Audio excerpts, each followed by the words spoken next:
আসসালামু আলাইকুম। নারে তাকবীর।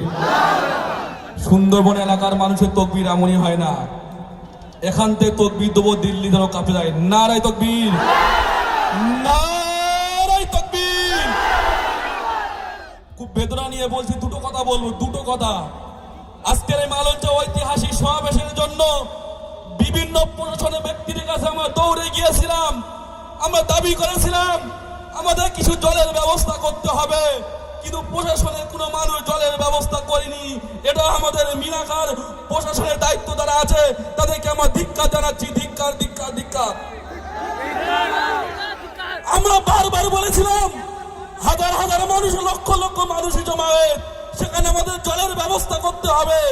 আমরা রাগান্বিত বলছি না, এর আগে এখানে বড় বড় বায়েস প্রতিযোগিতা হয়েছে, আমরা ছিলাম, হিন্দু ভাইদের দিয়েছে, আমরা তাদের সাধুবাদ জানাই।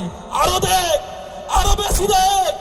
কিন্তু আজকের আমাদের সমাবেশের জন্য বিডিও অফিস থেকে কোনো পানির ব্যবস্থা করেনি কেন? এটা আমাদের বিডিও অফিস জবাব দিতে হবে, বলতে হবে। এত অনীহা কেন? এত অনীহা কেন? বারবার আমরা বিডিও অফিসকে জানিয়েছিলাম, প্রশাসনিক দায়িত্ব যারা আছেন যে সমস্ত ব্যক্তি তাদেরকে অনেকবার জানিয়েছিলাম যে আমাদের কিছু জলের ব্যবস্থা করতে হবে। বলছে দেখছি, বলছে দেখছি। কেন?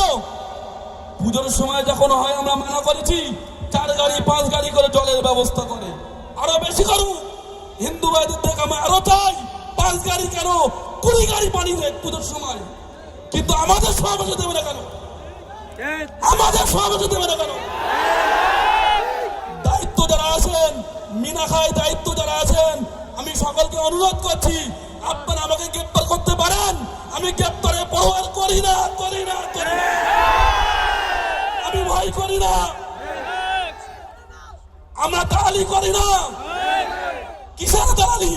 আজকের আমাদের মিটিংয়ে পানির ব্যবস্থা করেনি। আজকে কিছু আমাদের সংখ্যালঘু ভাই, সমাজসেবী ভাই, তারা হাজার হাজার পানির বোতল দিয়েছে, তাদেরকে আমি ধন্যবাদ জানাই।